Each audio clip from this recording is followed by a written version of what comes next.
it's good to be back. It's good to be back.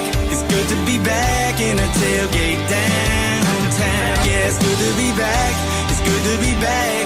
It's good to be back in a tailgate downtown. Yeah, it's good to be back. It's good to be back. It's good to be back in a tailgate downtown. It's good to be back in a tailgate downtown. CNS Graphics is happy to once again be serving Butler and surrounding areas. We are back and ready to serve you. We specialize in poster-worthy sport edits, but can help assist you in any of your graphic design needs. Find us on Facebook today, or call or text Cody at 479-385-1120 and let us create a custom graphic that you can cherish for a lifetime. And remember, your graphics deserve to be cool and stylish. Welcome back to another edition of Tailgate TV. I think we've been doing this, 6 months now? I think so. Excited to keep it rolling and have one of our best guests yet. Oh, yeah. We keep going up. Yeah, every episode, the trajectory. So, no offense to the other people we've had, but we're keep going. We're climbing. We're going to reach the mountaintop eventually. Speaking of, as always, I'll let Brad tell you who we got here with us. Today we have Shawn McVey. We appreciate him being here. Shawn is obviously an insurance agent here in Butler, American Family Insurance. We appreciate him being here. He's a golfer, Lions Club member, along with Cody, and Country Club board member, which that's really good. I tell you, I appreciate everybody that puts in their time out there at the Country Club, because it is getting better all the time. It's climbing just like us. It is. Well, it's way ahead of us climbing, but yeah, it's doing really nice. Yep. The greens, increasing the size of them helps a ton, obviously, for bad golfers like me. I was about to say, I get to the green a little easier. Best shape it's ever been in. I've been a member almost 30 years. Yeah, it's great. It has looked really nice. Now, the drought didn't help over the summer, but there's not a whole lot you can do about that. No. But the main reason that Shawn is here with us today, he is a MSHSAA official, and we've got a bunch of questions for you about basketball as it is coming up. Not only do you do basketball, but volleyball as well. That's correct. Yep. So and basketball season's getting close. It's right around the corner. And a lot of people, football is main. Me personally, basketball is my favorite high school sport. I'm ready. I'm itching. I feel like, and again, being an official, I'm sure you're feeling like the fall has flown by because you're busy all the time. Volleyball season went super fast. It was crazy how fast it was, and it's been over now for me for a couple weeks. Okay. But yeah, and it just seems like the fall, not only because we do prep casts as well, right? So we're doing volleyball games, doing football games, and it just seems like we just started school, and now we're already coming to not necessarily the end, but we are wrapping up regular season. The whole season of sports. Football and volleyball. There are districts in both sports. Yeah, it's amazing. So how long have you been officiating? Okay, so volleyball, I do volleyball and basketball. Basketball, I believe this is going to be my 7th season. Okay. Could be my 6th. I don't know. They're starting to run together. I understand. And volleyball is 1 year less. I started basketball, and then the next year I signed up for volleyball. Okay. So 6 or 7 years. Okay. Do you ever keep a step meter on you to see how many? I bet you put in a lot. I did they don't like you to wear stuff on your wrist. MSHSAA doesn't. Oh, I bet but so. But I did do some JV games, and I did have something on my wrist that tracked, and it was about 2.5 miles a game. No kidding. Walking or running. No kidding. Yeah, that's pretty close to amazing. that. So you get a 3-game night, you're putting in a good 7 miles probably at least of walking and running. You think I'd be skinnier than I am. Well, I was going to say maybe I should start doing that because something needs. Of course, I'd have to do half court. Yeah, well, it doesn't help when you're done and you at Clinton and you go to Hardee's and get something to eat. Well, that's for sure. Paid better attention to that, I'd be better. But yeah, I've been doing 7 years, and I think volleyball's 6 years. Well, that's awesome. That's great. What's your favorite sport? You talk about doing a couple. What's your favorite sport to officiate? And then is one harder than the other or more difficult? Well, basketball's probably my favorite and the most difficult because it's just more more conditioning and stuff to go with basketball. And So more physically difficult. more physical.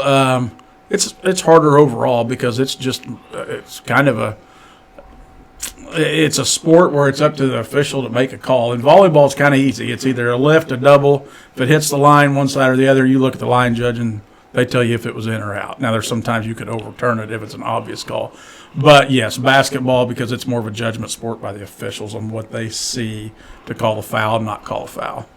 So I'd say basketball overall is tougher and to officiate. Well, it seems like, and again, just from a perspective, it seemed to be like every time down the court, or at least a majority of the times down the court in basketball, you're having to make a decision. In volleyball, I mean, they hit it in the net. Yeah, there's nothing, no decision. Everybody sees it. Pretty self-explanatory. Exactly. Yeah. So yeah, I can see that. And I can see why basketball. I love watching volleyball, but basketball obviously. And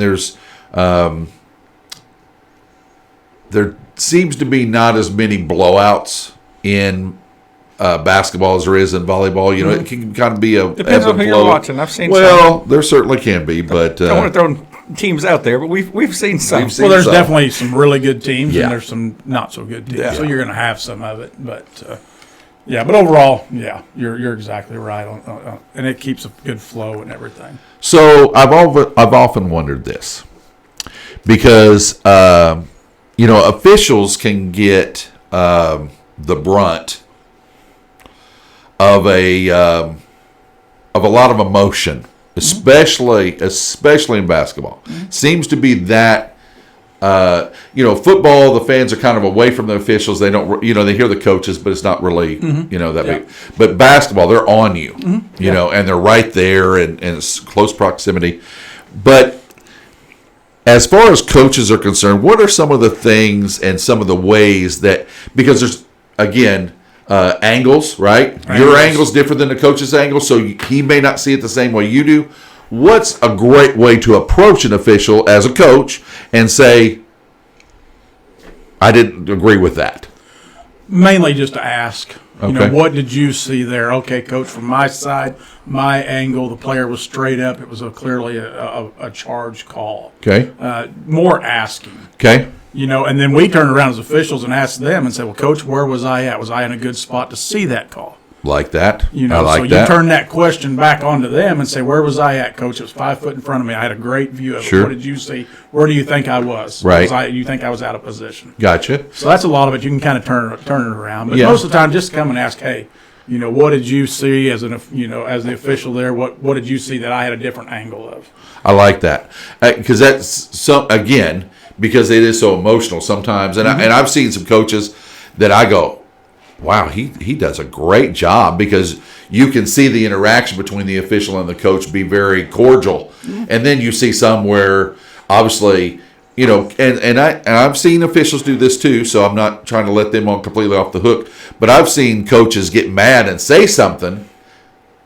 Not necessarily toward the official, Right. but the official thought he might have been talking to him, Yeah. and then there's a little bit of issue. But I've also seen officials and coaches after that go, "Hey, I wasn't talking to you. I was mad at my player. Or I was mad at the other player for doing whatever," and get back on a good term. So I think that's important to ask those questions and have that good rapport between the two. Yeah, it's always good to just try to talk. Yeah. Coach, here's what I saw. Right. I had a great angle where I was at. This is what we had. Sure. I get that. That's really good. Talking about some of those discussions and maybe more heated moments, one of as I guess a fan of the game, somebody watching, sometimes the emotion's what makes it fun. Maybe not For somebody. Yeah, listen, not for officiating. And I guess maybe fun's the wrong word. Excitement. There's some excitement sometimes in some of that. And one of the most exciting things is people getting teed up. I mean, that kind of get some emotion, get some excitement going. What is there? Because you see people get teed up for all different reasons, all different things. Is there kind of a magic word, a magic behavior that it's like, oh, if you say that, or oh, if you do that, I'm teeing you up? Because a lot of it, too, seems like kind of discretion, maybe how they say stuff, or From the coaches or players' perspective? either. coaches and players, personal. Don't make it personal. Okay. You suck. Something like that. Okay. I That's get that. personal. That's towards me. Right. Now, that's a terrible call. That's not necessarily directed right at you because it may not even been your call, but you're close enough to hear it. Sure. Yeah. That's where most of the time, and that's generally the coach's side of it. Player's side of it's going to be then sportsmanlike, the taunting into another player's face, something like that. Well, and that's kind of where I was going with that, because I've seen it sometimes where maybe inappropriate words are used, and they're kind of let slide if they're using it towards themselves. Like if a guy's to miss a shot and they're, crap, I missed that, I'm mad at myself. Hey, don't do that again, I'm letting it slide. And if they turn around and say that same thing to another player. Yeah, there's one magic word that's a definite technical, especially if it's loud enough for... Starts with an F, I'm assuming. Yeah, and especially if it's loud enough that fans can hear it. Mm-hmm. If it's close to an official and they kind of say it under their breath, but you're close enough to hear it, but no one else really does, may let it slide. But the one magic word, yes, we'll get it. Gotcha. Yeah. Yeah. It doesn't matter And who should. it's at or what it's at. And It doesn't should. matter. And It doesn't should. matter what it could have been mad at themselves. Yeah. But And- that's the magic word. And should. Yes. Yeah. There's no place in there for that kind of stuff. Honestly, I think I've given 2 technicals. Really? Okay. Never to a coach. Really? Just mainly 2 kids. One was taunting and one was for the F word. Okay. That's the 2 I've given. Kind of leads into the next question I thought went along with that. Have you ever had to eject someone? Only 2 technicals, I guess. Have you ever? Not a player or coach. Okay. I've had we've got rid of a couple fans before. Well, Right. and that does lead It's important. into the next question that I had written down, which was, you probably hear a lot of stuff.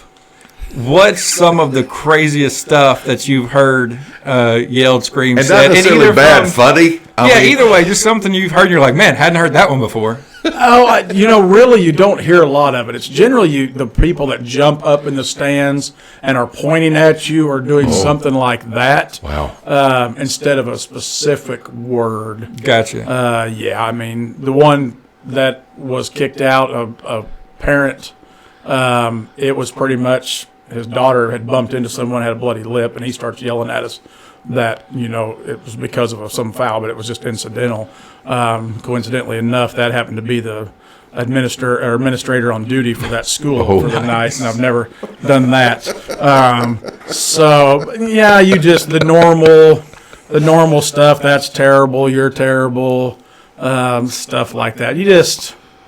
Anymore, you just don't tolerate it, and Yeah. then people are starting to realize, and especially if you get rid of one, then it starts calming everybody else down. Like, okay. But, yeah, I mean...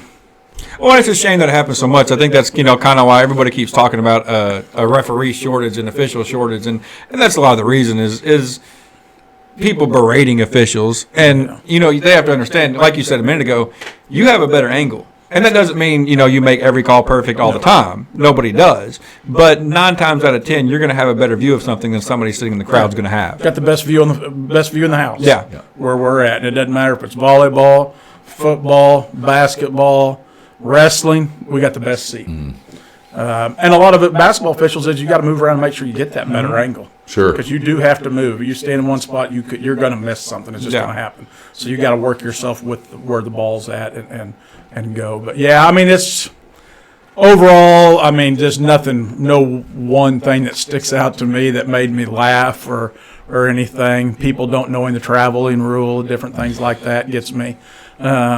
But I'll have to up my game, see if I can yell a comment at one of your games this year to get your attention. Try to, yeah. Please kick him out. Yeah. Please kick him out. Okay. Yeah, just You have to broadcast the game give by him- yourself when he does just that. give him the heave-ho. Just Honestly, I haven't really had many fan problems as far as directly at me. That's good. I don't know what I've done, or maybe I'm with a good overall good crew, but overall, I just really haven't had anyone that's directed anything like directly at me. The one I did have one, it was a WeMo conference game 4 years ago, probably. Okay. It was early on in my officiating, that what he saw he didn't think was right, and I saw him jump up and kind of jump down onto the floor and was yelling and pointing.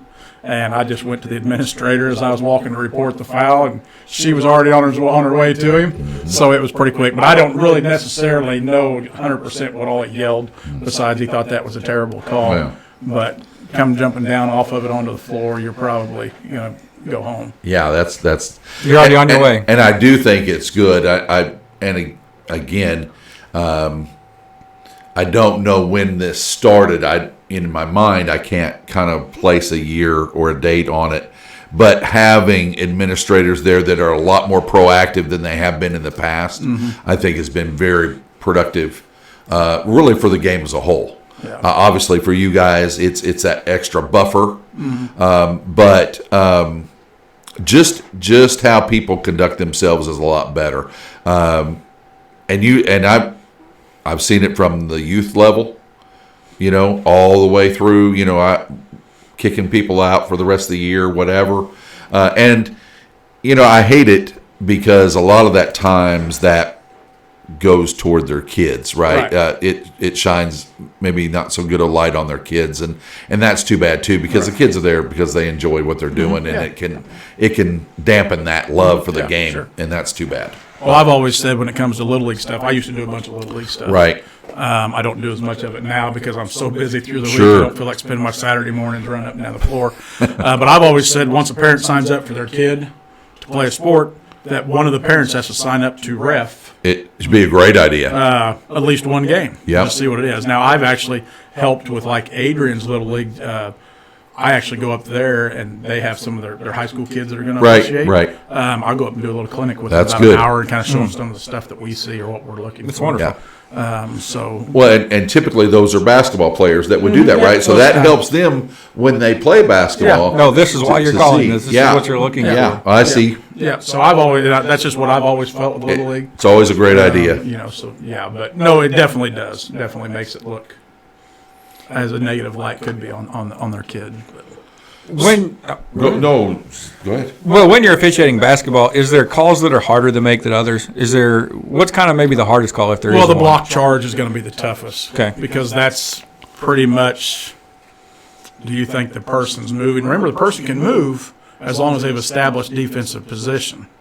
Once they've established that, they can jump up as long as they're vertical with them and the person runs into them. As long as you're not sliding underneath at that moment. As long as they're not in the air and you slide in. So that's the hardest one because it's just it can be such a bang play. Yeah. That if that person got there a split second earlier, it's a charge. That's just it is what it is. I've called it where like later I'm like I blew that call. Sure. Nobody's you guys perfect. are PrepCast guys. Officials watch PrepCast. I'm just going to tell you every game that I do that you guys are at or any other PrepCast, I go in and watch that to that's see good. what I do, see hand signals, what my mechanics look like, and then see like we will remember a time in the game like I want to go back and watch See, it. yeah, I and want to see replay if I that. missed that or not. Yeah. Sure. So we've all missed them, but that's the hardest call. Yeah. And shout out Prepcast as they are a sponsor. We appreciate all that we they do do. appreciate it. But that kind of leads me into another question that I wanted to ask. We kind of talked about a little bit. Wasn't sure if you'd admit it or not. But, knowing that, okay, sometimes I miss a call here and there. Are makeup calls a thing? I mean, do you keep that in mind to the next call? I'm like, I kind of blew this one, so I may give us some leeway on this. Well, you hear that sometimes, and I'm always like, well, I could understand it, right? As an official, I'm like, I can understand it, but you just don't know if that's necessarily something that goes on, and No, who it's not knows? saying. Yeah, I wouldn't. No. It may. I mean, it may look like it is. That's why I say it seems like it, right? Sometimes. But that's just a coincidence that just happens at that point. Gotcha. Saying, and because in my head it's like, well, I doubt that it's something where you're going out and looking to make a makeup Right. call. But I didn't know if it was something that, well, in the back of my head, I know I missed that one, so I may give them leeway on another one. No. You know, if it kind of played any kind of factor into anything. I've never done that anyway, but it's Gotcha. not really a thing. And, because you're going to miss them both sides, Yeah. right? So, and it all evens out. I Yeah. mean, it's The best team is going to win. There's no 90%. perfect. Yeah, but we're not perfect, and it's not going to be. No. There's going to be missed calls, but no, that makeup's not really. It's one of the things I dislike about the Major League Baseball going, more to computers and all that stuff. And people are upset because a 99-mile-an-hour fastball is missed by a half inch or an inch Yeah. outside, and I'm like, literally. And I caught when I was in school, and I caught a guy in California that threw 100 miles an hour in high school. I caught the ball. I couldn't tell you if it was a ball or a strike Right. sometimes, right? Because it's just on you so quickly. Yeah, and you got to go fast. I mean, you Right. can't just. Right. Because then if you blow the whistle Delay 2 seconds late, then you're like, yeah, then that does look like a makeup call if Sure. you start doing that. Sure. Now it's okay to blow the whistle and then process for half a second in your brain, what did I see there? Mm-hmm. Like block charge, boom, I'm going to blow it. Let me process and make sure I saw the right thing. Right. No, there was a foul there. Give me a second to Go remember ahead and what get the yeah. foul, then you can, Sure. half second's a half second. Sure. But you sure don't want to make it much longer than that because then it does look like You don't it's want to wait gonna till be it a goes to makeup. review and then say, yeah. What did you all see? Yeah. That's the fan in the front row. Yeah. Depending on what color shirt they have on, Yeah, right? yeah. Yeah, that's so you've been a lot of places, I'm sure, calling games all over. And I know you kind of stay on this side of the state for the most part. Is that accurate? Or do you kind of travel? No, that'd be accurate. Okay. Yeah. What? And I'm not saying the team necessarily. Is there a place that you go, boy, I love the way they treat the officials. I love the way I enjoy calling games here. The lighting's great because that sometimes I know, especially now it's gotten so much better.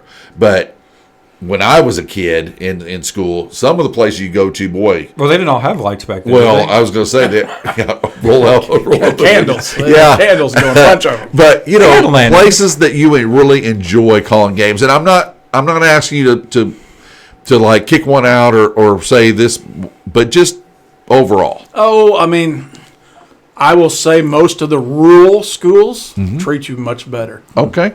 Like, what do you want to eat afterwards? We've Okay. got this saved back for you, that saved back for you. Awesome. So I'll tell you about as far as I've went so far. I've done the Pleasant Hill Tournament. Okay. And Yep. that's part of the Greater Kansas City Association. Yep. So I'm part of theirs. Yep. And then I go anywhere from Midway. Okay. I went to Lamar last year, Okay. which is part of the Joplin Association. Yeah, because that's a little south. And then Clinton. And then Archie, Adrian Butler, everything in Sure. between, pretty much. Rural schools treat you better. Really? Yeah, I mean, That's you get awesome. a bottle of water or something. The other ones, Sure. but they don't really give you any. Listen, I like to eat. Oh, I understand. So send me out with a burger, Well. or something like that. Well, and those tournaments with the, even, as we're broadcasting games and whatnot, those tournaments with the good hospitality rooms. Those Now, are, tournaments is different. those are the Right. ones you're like, I want to Yeah, that's go to pretty those. solid. Yeah, tournaments are some good hospitality. Yeah. But I honestly don't eat it until Yeah. afterwards anyway. Most Well, you of the time can if you're running 7 miles. Yeah, then most of the time it's closed down. But El Dorado Springs, I go down there. I like going down there. Of course, I play golf with some guys down there, so they always treat me good. Good. But still, most all the local schools here. I can't think of a local school that doesn't treat you good. This year, I'm going to Lee Summit West already. Okay. So I've got that scheduled through a different suburban conference. Gotcha. It's a girls' game, so I've got that. But Clinton treats you really good too, and they got really nice facilities. Their They gym's do. nice. Yeah, fairly new, right? Yeah, fairly new. Yeah. But most all the rural schools, as far as treating the officials, taking care of it, are really good. Good. I'm glad to hear that. It's important, I think, to do that. And I will say, hospitality room wise, the Warsaw tournament does a great job with their hospitality room. By the way, If you say so. Appleton City, I'll I agree have with that not. one. We haven't done a game over there in a few years, but Appleton City. I Ooh, think they the do a last super time job. I think the last time we did that tournament, it wasn't even scheduled. But me and you said we're going to do that for the city tournament because we're getting hungry. So we're going. Yeah. we're going to There's go. no do a games good here in job. town. Yeah, let's go. I think Slade needed some help with Richie. Yeah, We're like, let's go down there and let's do go- that. let's Yeah, go do it's- it. They do a good job They over do. there. Yeah, and most all of them do. They do. Pretty good hospitality for The Archie tournament, they usually, not even Do a just fine the job. hospitality, but their setup there is usually pretty good. Yeah, Usually go- I think enjoy when we did their calling picks, games yeah. from Archie. They have the little platforms up top, and again for Prepcast. Yeah. I've never sat in a bleacher at Archie. Don't know what that's like, but just calling games, that's a really nice facility there. Clinton tournament that they have in January has Yes. good hospitality too. Yeah. Yeah, it's a there again. I'm glad to know that they take care of the officials and make sure that they're taken care of very well. But And Butler does a great job volleyball wise. Every time hey, they'll come and say, hey, make sure you stop by. We got burgers. oh, saved good, back for you. and stuff good, like good. that. I'm glad Yeah, Butler does that. So pretty too. much, I didn't know what they did, but pretty much they all kind Yeah. make sure, and they'll come and ask you if you want something. good. You kind of answered what I thought might be your answer to this. But is there a common myth about officiating that maybe you want to set the record straight right now? Maybe we don't do makeup calls, or is there something that you think is maybe a misconception? That one, and then also when the fan yells the fouls are 7-1, we don't pay attention. We don't pay attention. Just call the fouls when they're out there. Call the fouls what we see. You may have an official or two, and I've done it too, like there's a timeout, and as you're standing there kind of talking over what you've seen so far, and you may look up and another one say, hey, we're 7-1, fouls just to beware. Now you could call a one that would be a borderline call and go ahead and get it for the other ones, but that's the one like we don't look at. Well, and I've thought that some games, not often, I know that I've often thought that, but I have seen it where maybe at halftime it's like 10-2 one way, and then coming out the second half it's flipped. It's 10-2 the other way. So it's like, did the teams figure something out and stop fouling, or did the officials talk about something? And because as people that have never been officials and never been a part of any of that, right, we don't know what goes on. We don't know what's talked about at half and that kind of stuff. Halftime. Rest. We sit down and drink a little water. Deep breath, yeah. Yeah, maybe have a candy bar or something but no, it's not ever really talked about very much. That would be the one thing where you can hear the fans, or even the coach says, it's 7-1 or 8-2. There's been times that the buzzer goes off, I didn't even know we were at the end of the quarter. Sure. Because you're just not paying attention to that. Right. I don't there's times that I can think one team's winning, and I look up and they're down 10. Right, right. It felt like it was definitely the other way. So sure. we just generally don't and that's pay good. attention to it. That's good because, again, you're there to officiate the game. You're not there to worry about anything else. Could just be that one team's more aggressive than the other. Yeah. Sure. And that happens. And then the next quarter, all of a sudden, they come out and kind of adjust, but then the other team decides they're going to be a little bit more aggressive to try to. So, yeah. That'd be the one thing, Good to know. Yeah. So, and you kind of touched on it there, and earlier about the groups that or the teams that you're with as far as officials. Mm-hmm. A lot of times we'll see, and it's funny to me. There's almost a line in the state where there's 3 officials and then 2 officials, and basketball's different when you're playing with 3 or 2. For sure. You have to adjust your playing style. Which do you prefer?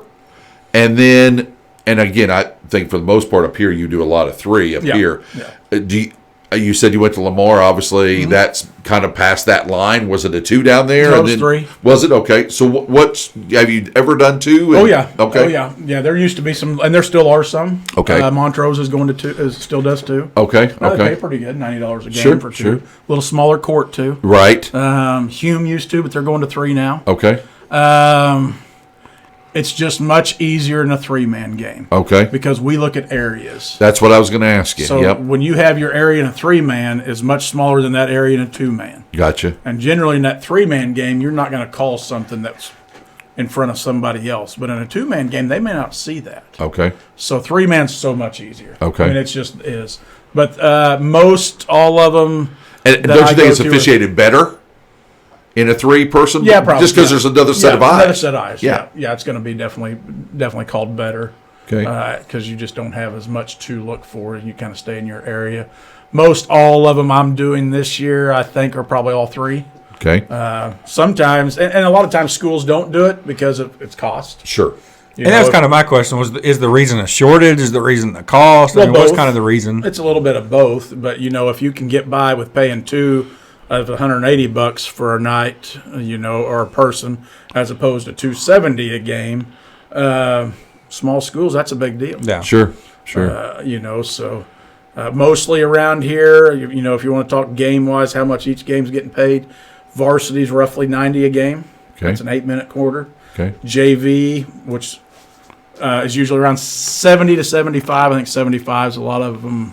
And then junior high is about 60. 6-minute quarters junior high. Okay. Of course, now there's schools, you do 1 JV, 2 varsity, so it's a 3-game night. Right.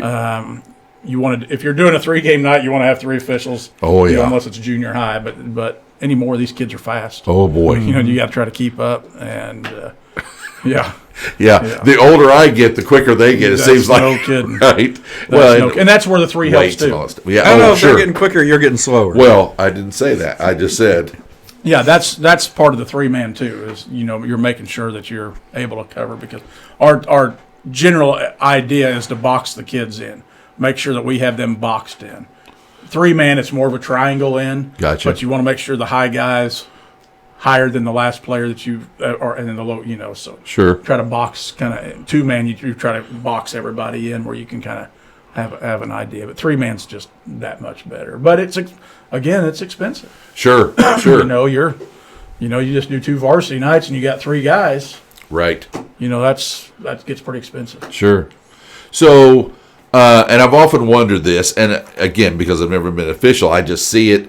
And so in 3 or 2, so you have 1 in the basket, 2 up top, or 1 middle and 1 up top. Mm-hmm.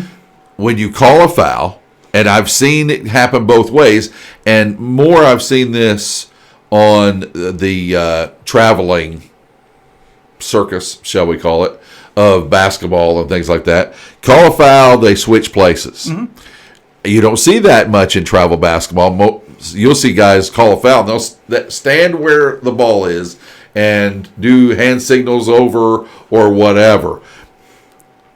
Is that mandated by MSHSAA or whoever the officials, to do the moving? Well, yeah, it's NFHS, National Okay. Federation of High School Sports, Okay. is what tells you. If you look in the book, when you call a foul, you go up and step in front of the scores table, you report the foul. Someone replaces where you come from, you replace them. Okay. You will see some, if there's a charge and we're going the other way, everybody's already running down the court. Sure. You kind of step out there to the free throw line and call it, and then keep going, and then go back. But most of the time, yes, you're supposed to foul whistle, go to the table, report what you got, and then replace the guy who took your spot. Most of the time, since you're going to the table, Right. that guy that's already table side is going to switch with you. I got you. So if Yeah. you were down low, he's going to go low. If he was Yeah. across, so it's not even a rotation. It's just replacing him with that Could be guy. just And then replacing. gotcha. Yeah, it just depends on what Sure. the situation Okay. is. But Okay. I didn't, because again, I've seen officials do it, and I thought, okay, that I get it, and I again, that helps the other team not, because especially, a lot of times if you have under the basket guy, right, and he calls something that you may not, or you might that he didn't. If you don't rotate, then the other team doesn't get the same advantage, because now Yeah. you're low and maybe you wouldn't call that and he would, Yeah. blah, blah, blah. So I just wondered if that's why they did that. I assume that's why they rotated things. Yeah. But you see it a lot where they don't. Even in varsity, I've seen it here sometimes. Some of the varsity plays or here, they won't rotate, and I'm like, I thought they were supposed to rotate. Yeah, but, I mean, and you want to. sometimes it's but, I mean, laziness on the official's part, I think. There's some of that. I mean, Yeah. there's some of that. And some of it may be, you get one of them 3-game nights and you're getting towards the end, and you're like, Ain't I'm going to moving no stay here more. and save my legs a and, minute. and then they always put the boys last, right? So I that's the big still one, call right? for varsity, and then JV. Right. It would make it so much easier. Well, Yes. that's how you do it in baseball. You play the varsity game, then you play the B game. I mean, they do that in other sports. Yeah. But yeah, by the book, you're supposed to blow your whistle, signal what you have, then go to the table, report, and then whoever fills your spot, you fill it. Most of the time, like I said, you go table side since you're right there. Sure. Right. Why wouldn't you? Yeah, that makes more sense. And that just makes it quicker now to get the ball Yeah. and back in play. See, and I often thought that part of that, and it may be part of it, it may not be part of it at all, but I often thought part of that is if you're maybe standing in front of a bench and you make a call and you don't want to hear the coach or anybody say anything about it, Well, so they do that I'm going too, to I rotate think, out of right? the way of this There coach. will be that if you call it technical on the coach. Gotcha. Yeah, And that saves the I coach will- and saves I you will guys, replace- Yeah, you go ahead and call it. I will replace you. You go to where I was at. Yeah. But on a basic foul, not really. Not so much. No, because the coach may have a question for you. Yeah. Sure. As long as it's not, as long as we're all in a professional manner, As long that's as, fine. as long as it's a question and not yeah. a, Yeah. yeah. So big question coming up. We've got a lot. I don't say it's a lot of a change this year in high school, but it's going to be a little bit of an adjustment. I know it's going to be an adjustment for officials. It's going to be an adjustment for players, coaches, fans. It's going to be a huge adjustment, I think, for them. And walk us through a little bit of the 1,000 a quarter and things like that. that are happening this year. So they're leaning more towards the college side, even though men's college doesn't do it yet. Women's college does. So no more one-on-ones. Okay. No more one-on-ones at all. You get to the fifth foul in any quarter, you're going to have 2 free throws. Okay. The fouls reset each quarter instead of resetting at half. Yeah, that's So- for again doing the play-by-play. That's going to be an adjustment for me. I know I'm going to screw that up probably till way into next year. It's because you're setting your ways, Brad. Yes, I'm old. I tell you, I'm old. So on the fifth foul, we're shooting 2. Okay. Now, how often is that going to happen in a quarter? Sure. It will if you got teams pressing because there's more fouls. Sure. I think the biggest adjustment will be coaches in game. Fourth quarter, down 8, need to get the ball back. Now all of a sudden we don't have the 1-on-1. Right. So Right. at 5, they're shooting 2. Right. And now we have to get to 5 Yes. in a quarter to get to that Yes. point. I think it's more on the coaches than anybody. I think for our side it won't be terrible. Just got to make sure the table knows it. That way we get the indication. But we do kind of, when we know we're getting close, we got little signals we'll give each other. You know that, hey, we're free throws now. Okay. Just some little subtle hand gestures you may see Okay. that says, hey, we're free throws. Both sides are free throws. Something like that. So from our side, I don't think it's going to be terrible. We're not going to do anything different as far as the game goes. Well, sure. But coaches, I really think they've got something to think Well, about. especially Sure. because, and I've heard a couple of coaches talk about now you have more fouls in theory before you're in bonus situations because you have 7.5, now you have 10. But you're getting free throws at 5. Right. Well, at 5.25. Right. Yeah. Right. So in 2 quarters, that's 10. Right. It's still going to be 10 and 10. I mean, it's really 10 per half. I mean, it's really Yeah. not the same. It's just now there's no 1-on-1 and having Yeah. that opportunity to get that free throw. Right. Like to get that rebound off of missed 1-on-1. Yeah. Because And then it's that's- an empty trip, right? Where now, even if they miss the first one, they might get a chance. They're going to have a They chance still to have a make the second chance. one. So therefore, it's not just an empty. So really, and I've seen this a lot of times in basketball, and it makes me scramble my brain sometimes. Coaches wait so late in a ball game to start their fouls, right? So That it's almost too late. it's almost too late. Right now, they're into the last 30 seconds before the team starts shooting the 1-on-1. This, boy, you're going to have to start a lot sooner because you want the more opportunities for them to only because- get 1 point as opposed to because both. you're not going to have that chance for the 7th, 8th, and 9th fouls Right. to get that 1-on-1 and get Exactly. that rebound. Yeah, for sure. That's It'll be an adjustment again, for sure. Like I it's said, I think certainly the something biggest- they're going to have to. I think the big adjustment is the coaching at late game when it's a 6-7 point game. They're Right. trying to figure out how they can get the ball back. Yeah, it's gonna be interesting. Yeah. And I can't wait. I love to watch coaches and really see. Because I'm a very body movement guy when it comes to what I think. My wife can tell me what I'm thinking halftime before I think it. Oh, yeah. Because but I love to watch coaches on the bench and see their wheels turning, right? To see what they're going to do and how they're going to adjust it. And some of the better coaches do. You can see them. They're 3 or 4 steps ahead. They're playing chess. And they're doing a great job. You can see their wheels turn. I can't wait to see that this year because again, going to be some adjustments need to be made. Oh yeah, for sure. Well, and while we're on that topic, I guess I'll ask you. I heard a lot of the reason that they were saying they were doing this was maybe to limit injuries. Is that kind of what you heard as That's well? what they're saying. Okay. Yeah, just that physical contact down low. Okay. Yeah, Didn't know if there push was and another shoving for reason free that- throws. No, that's pretty much what they've said. Okay. Yeah, instead of 2, right? So Yeah. you box out for the first shot. Yeah. Well, that's Then not they make needed it. anymore. You stand there, wait for the second. Yeah, and like I said, I don't know. I mean, you're going to get to it some games, but there's going to be some games you may not get to the bonus. Right, we're right. Until it's a late game situation. Correct. First 3 quarters, you may not get to one. Right, Yeah. which is odd to me to think about, So, So I came last year, was in Arkansas. Finally wised up, came back here.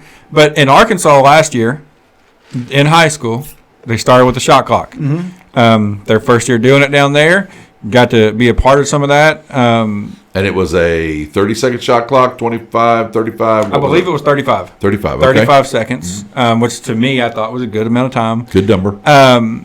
There's been some rumblings about that coming to Missouri. What can you tell us about that? So last year was the first year, based off the NFHS guidelines, that it was okay to use shot clock in high schools. Okay. There were some states that did it before last year, the 2022-23 year. But if they chose to do that before it was approved by NFHS, then they were no longer allowed to vote on rules as far as NFHS goes. Okay, so they gave up voting rights to do because that. they gave up voting rights because it was not done. So last year, 2 years ago, as far as the state of Missouri goes, 2 years ago, a survey was sent out to all coaches, ADs, and superintendents, I believe. Questionnaire: do you want shot clocks? Pretty much what it asked. I'm sure it was more than that. Sure. Coaches voted for it. ADs and admin voted against it. This year, another survey is going out. I just watched the podcast on this through MSHSAA. So the survey this year is to each school. Coach, AD, and admin have to talk about it. Okay. And then the school has Each to come to school an gets agreement. a vote. A vote. Instead of vote. 3 votes, a vote. A vote. If the vote is majority, then it could go. Then it will go to the Michigan Board of Directors to vote on it. It would not start till the 25-26 season. Okay, so it if still wouldn't be approved. something. Not this year, not next year. Okay. So it'd be 2 years away. 35 seconds is what Okay, they so said. 35 is So what it'd be a they're talking. 35 second. Yes. And so from what I gathered, and you could correct me if I'm wrong or give us more information, from what I gathered, the hang-up had a lot to do with the logistics of implementing. There wasn't a lot of hang-up on, oh, we don't need it. It was a lot of hang-up of, well, then we have to get a shot clock, then we have to get a shot clock operator. The logistics of implementing it is the hard part. Is that kind of what That's you... kind of what we're told, yeah. Okay. I mean, because it costs anywhere from what they told us, like $3,500 to $5,500 before you have someone install it. So smaller schools, that's quite a bit.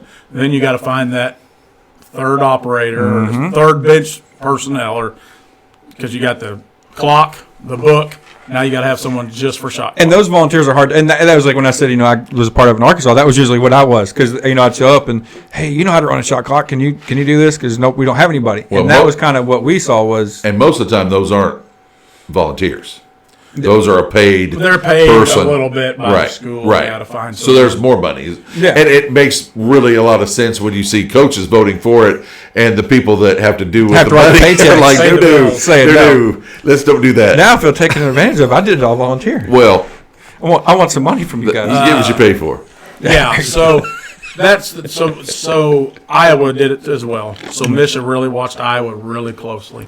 Overall, they said the games went a little faster. Well, yeah. As far as time being there, games were faster for some reason. I don't know if that's with the free throws also being like that. Now, so had they done the free I think throws as so. well? Yeah, Okay. I think that's still part of the reason that the free throws are going is because it's kind of the Speed it the up. shot And that was, part when of it. I first heard Right. the free throw rule, that was kind of what I thought. I was, okay, they're trying to speed the game up a little bit. And then I heard it's to cut out injuries. I'm like, I don't know how much of that's true That's versus what they speeding told it us, but I up. think they went to this in mind that we would like to go to shot clock at some time. Gotcha. This is what shot clock college, besides the men's side, does. So I think that's where we're leaning, but it's still got to be voted on by the Michigan Board of Directors before they say yes or no. And then It's funny to me, and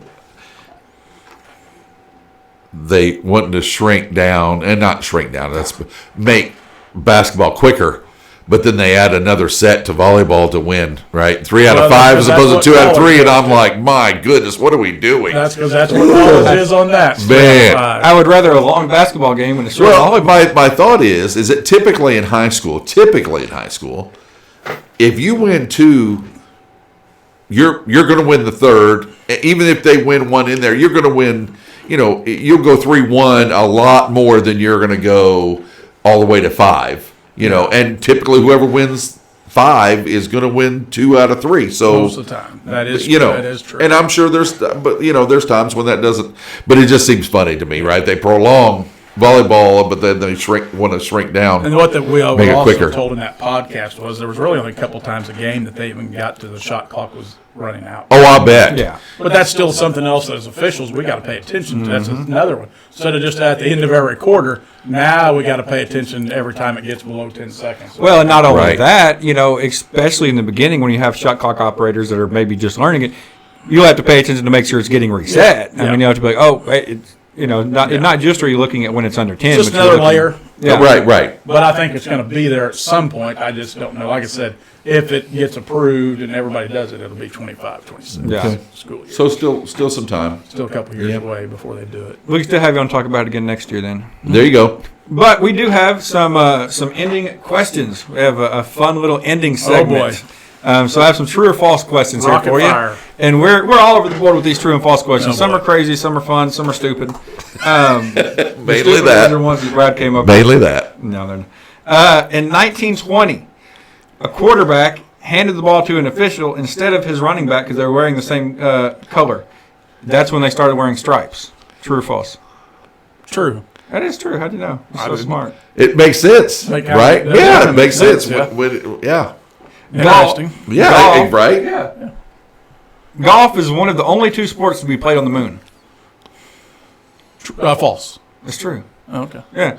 Golf and batting, hitting a baseball. I didn't know. I've heard someone threw a football around up there. I Nope, didn't hit know a that. baseball. Alan Shepard in 1971.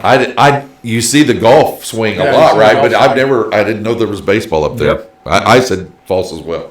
And apparently you can't do both of those well. That's what Brad tells me. Every slow pitch softball season, my golf game starts to get a little worse. And I wish I was good at one of them, but either way. So do I. It make our days go by It'd quicker. make our golf days go quicker. Halloween is the third most commercially successful holiday after Christmas and Valentine's Day. True. False. It is the second Second. most successful. It was second or third. Yep. Here's a fun one. See, I can't believe All that that's money more on money candy. spent on Halloween than on Valentine's Day. More people like. Kids are more important than spouses, Yeah. apparently. and Well, I think girlfriends. there's Yeah. more kids than there are spouses. Maybe. Well, I don't know. I don't know. Statistics say not to say that's true, but go ahead. Alien abduction insurance is a real thing. True or false?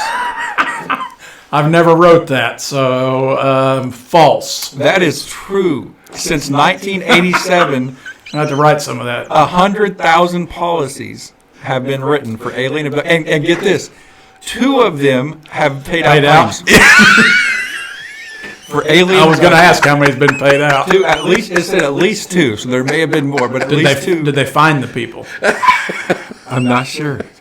But there have been 2 paid out claims for alien abduction Let's insurance. see if I can write that through a brokerage. Yeah, that was right. Last one. That was funny to me. Broccoli was once banned from the White House. Yes, because it's terrible. Broccoli's terrible. Yep, George H.W. Bush If you can tell, I'm not a broccoli fan. banned it in 1999. We'd like to thank Shawn for Absolutely. being here, giving us some time, and really just getting us excited for basketball season, some of the changes we're going to see. Also, like to take just a minute to thank our sponsors. We have Sonic, who's always hooking us up, Emmanuel Baptist Church, the Butler Chamber of Commerce, 03 Custom, who's been hooking us up with hats since the beginning, CNS Graphics, Mid-America Live, and, of course, Prepcast, who you've even heard us talk about Absolutely. here on the show. So I'd like to thank everybody. Junior high basketball starts next week right here at Butler. Junior high tournament starts Monday. Next it's- week. it's Monday, coming. Wednesday, Thursday Wait. next week. Jamboree start on the 13th. Wow. November Wait. 13th. Yeah, and then I think, It's amazing 2 weeks is the first 2 or 3 weeks, the first basketball game. I think Butler has Clinton at home. Yep. That's So true. It's so quick. it's about here. Wow. getting to the meat and potatoes of it. That's it. Not here, and then it'll be over again. Yep. it just And then we goes talk about super fast. baseball, right? It just goes super fast. Yep, absolutely. So we want to thank you for watching this episode of Tailgate TV. Want to thank Shawn for being here. Thank you. And good night and God bless. As people, we are in need first and foremost of a Savior. Though not nearly as much as a Savior, we are in need of community. Community to lift us up, to rejoice alongside, to weep with, and to be ministered to in whatever walk of life we are in. At Emmanuel Baptist Church, we are not the perfect church for the perfect person, but we are the church of the perfect Lamb of God, Jesus Christ. Verse by verse, book by book preaching, contemporary worship, and multiple generations under one roof. We hope you'll join us sometime at Emmanuel Baptist Church, 10 o'clock Sunday mornings, 801 West Dakota Street, Butler, Missouri.